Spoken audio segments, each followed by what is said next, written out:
Welcome to Between Two Speakers, an interview series where we sit down and speak with creatives in the entertainment marketing space. My name is Mike Zarin. I'm a composer, musician, and founder of a company called Sense-It, where we specialize in all things music and sound design for theatrical advertising. Today we're sitting down with Andrea McDowell, a very talented editor who has cut trailers and promos for the Hive at Disney, NBC, and now has her own shop, Tiny Girl Creative. Andrea, thank you very much for being here. Let's jump right in. Andrea, can you share some of your thoughts on how you approach music and sound design? Like, what's your process regarding music, and what does music mean to you as a creative editor?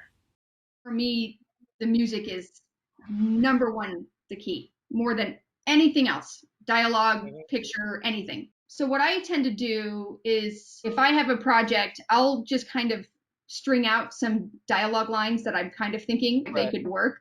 And I'll just kind of loosely put them on a string. And then what I do is I go through the bin of music that the music supervisor has provided for us. I'll then place them under the dialogue string that I've laid out. And then all of a sudden something will be like, oh, that sounds right with that. I can tell because when I find the right song, it's like my heart kind of starts racing and I get a little excited. So for me, the music is when the ideas start happening. Okay, so when you're in process, are you generally sort of pulling music from a preset selection that your supervisors put together, or do you find yourself stepping out and looking for music on your own? When I was at NBC, I had to go out in the world and find my own music. I did have to be much more aware of budget.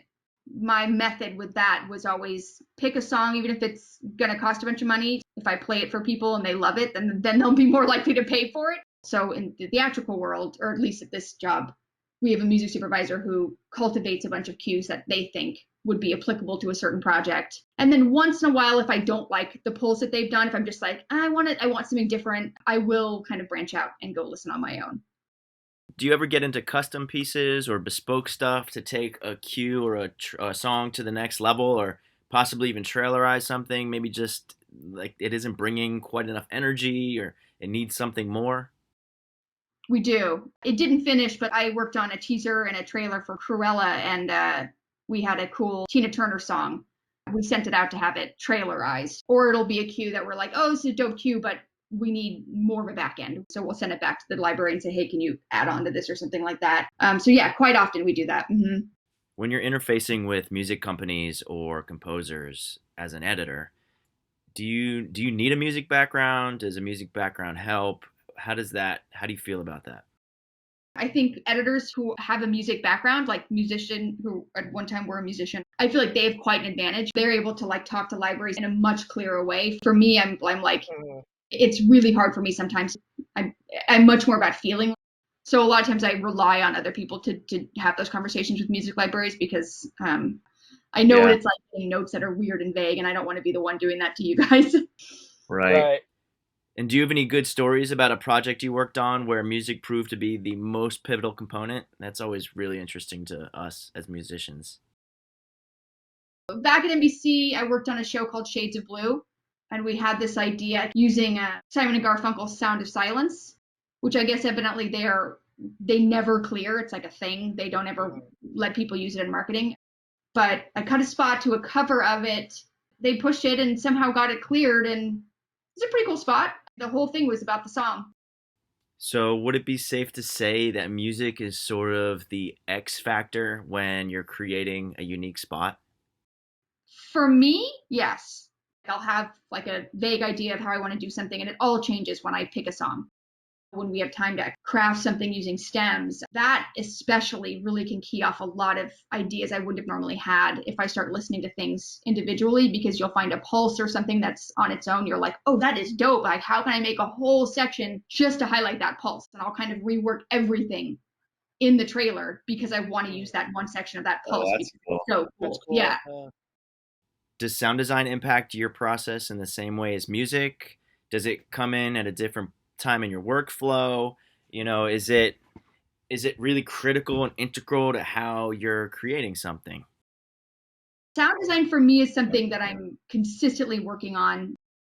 I would say it's probably one of my biggest weaknesses. I appreciate it so much when other people use it like in a really original, unique way. That's one of the main things I'm working on as an editor is expanding that more. I find sound design to be very intimidating and overwhelming. And I spend hours finding the hit that sounds right for that particular song. And because of this, do you find yourself often going back to pieces of sound design that you've used in the past that you just knew worked? Or are you, what else are you doing? I think most editors were a slave to our favorite bin.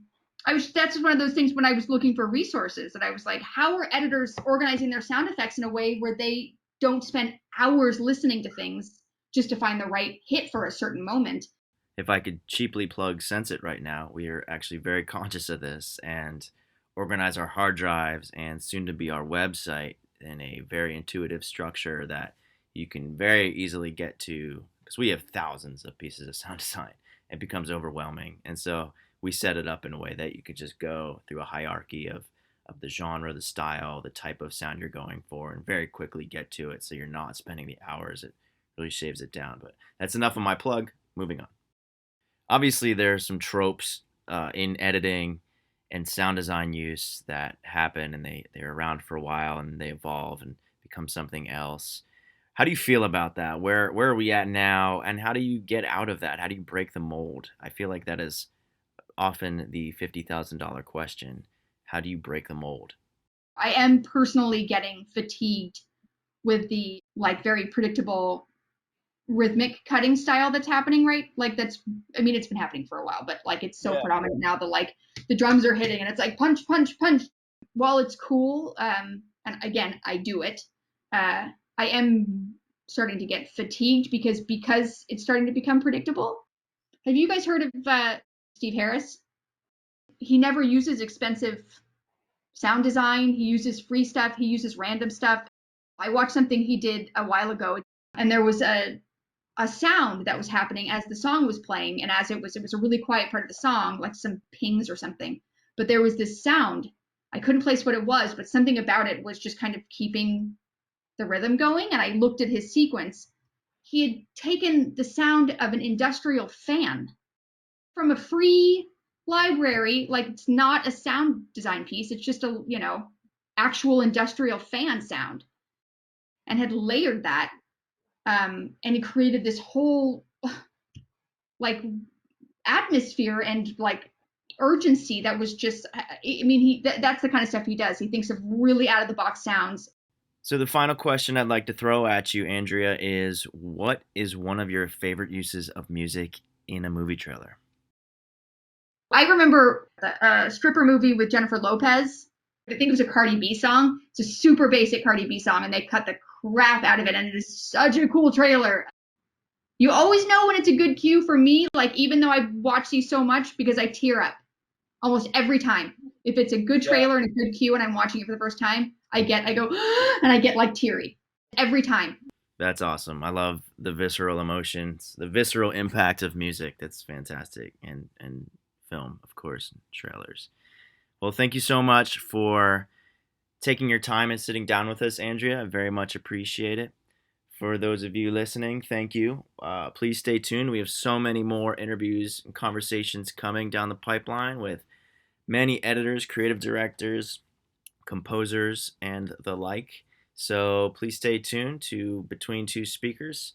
Again, I am Mike Zarin, composer, musician, and founder of Sense It Music. Take care.